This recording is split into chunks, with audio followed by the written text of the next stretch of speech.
If you had asked me just a little while back, that if I ever thought that something like this would occur, I would have said, hell no. Absolutely not. And I'll be honest with you, when Minister Farrakhan announced at a gala out at the Celebrities, Celebrity Center International in Hollywood, he announced at that gala in 2009 the marriage between the Church of Scientology and the Nation of Islam. I said, what? What is he talking about? I couldn't see that there was any possibility of that taking place. But today's meeting and other meetings that have taken place over the last year have confirmed that there is a budding, growing, flourishing relationship that is being established among the two most unlikely groups or organizations, the Church of Scientology and the Nation of Islam. So part of what I wanted to talk about today was developed maybe 3 or 4 months ago.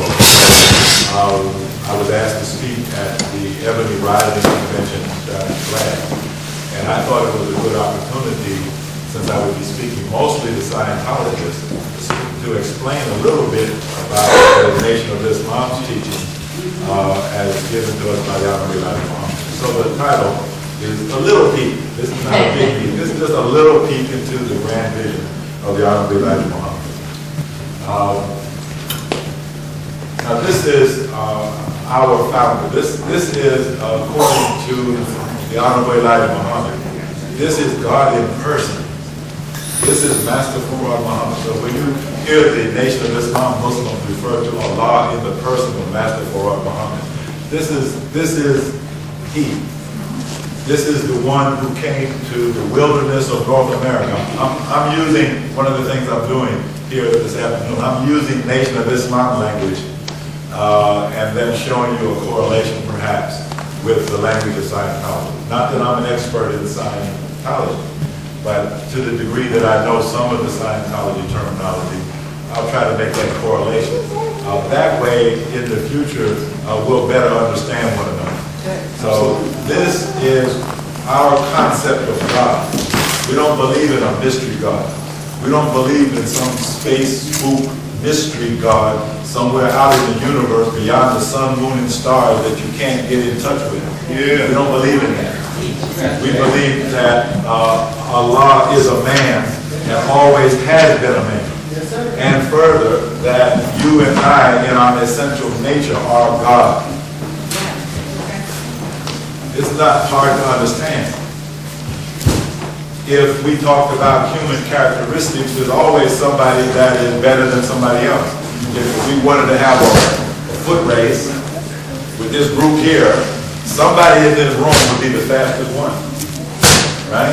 If we wanted to high jump, see who would jump the highest. We might all be able to jump, but somebody would jump higher than anybody else. And of course, that's what the Olympics is all about, right? You're trying to find out who in the whole world is the fastest runner, the fastest swimmer, the highest jumper, the best bicycle rider. There's always one who is supreme over the others.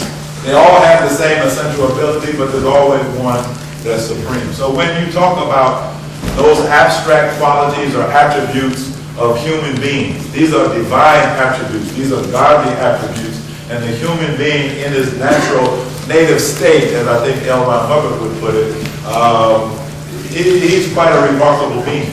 What we have today in the human being is not a good example of what human potential actually is. And that's what we're engaged in. This work that we are doing, we use the term resurrection. We're trying to resurrect the dead. We are the dead. We don't believe that there are dead people in a cemetery, physically dead, who are going to be raised up on some great day. We believe that we are the mental dead, and we are being raised today by a teaching that was brought by this man, Master Fard Muhammad. Yes, sir. Now, we further believe, although we can't prove it, we believe he met L. Ron Hubbard.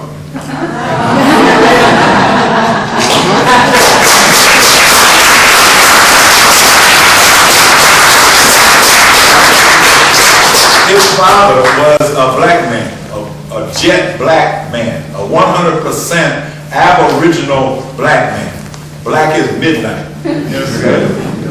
His mother was a Caucasian from the Caucasus Mountains.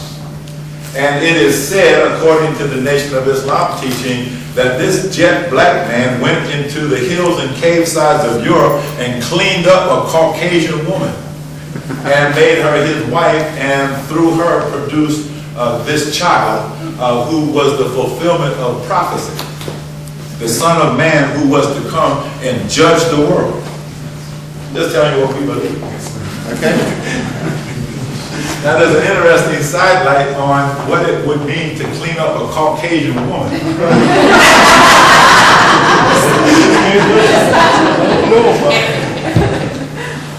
See, this man taught that the white race is a race of devils. Okay. That there is a nature that was separated out from the original people. And when it was put into a manifest form, you had a new race of people called Caucasian. Yes, sir. And we have not had a good time or good relationship with these people over many, many years. That's right. So to clean her up might mean that this devil nature is what Scientology would refer to as a reactive mind. That makes you other than righteous, that makes you other than your own self, that makes you aberrated, contrary to what is right and wholesome and good and uplifting. And so to clean up a person with that kind of a nature, that kind of reactive mind, might be what you would refer to as Dianetics processing, erasing engrams, removing the bank. If I'm saying it correctly. Correct. I'm new to Scientology. I don't really know this stuff yet. I'm trying to learn it, and I'm determined to go over the bridge. I just finished TRs and objectives. Since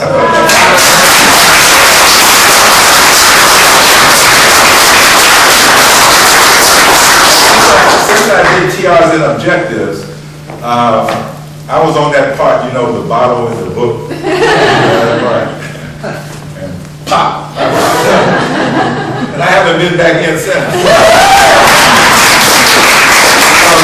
This is great.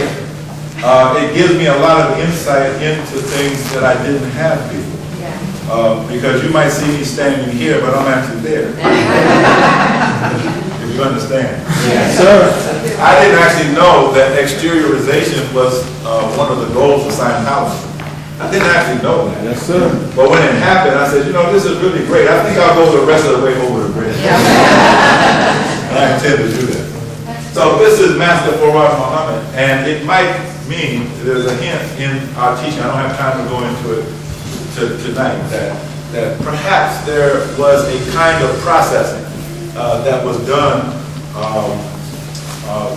in the Caucasus that produced a special kind of a person. And the reason that I think that is because there's, well, this is a segregated home. I know, I thought so too. That ain't right, is it? No.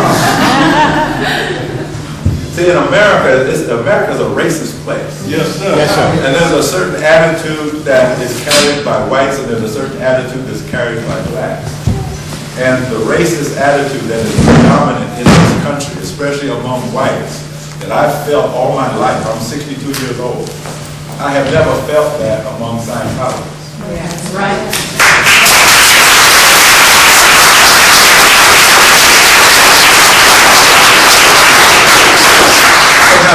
Now this is something that is boggling to the mind of a black Muslim. Yes, that's right. Yes, sir. So see, what happened to these people that we were taught were devils? Yes. Well, they were processed by Scientology. Yes, sir. That's right. And if they were devils, they're not devils anymore. That's right. Let's give yourself that.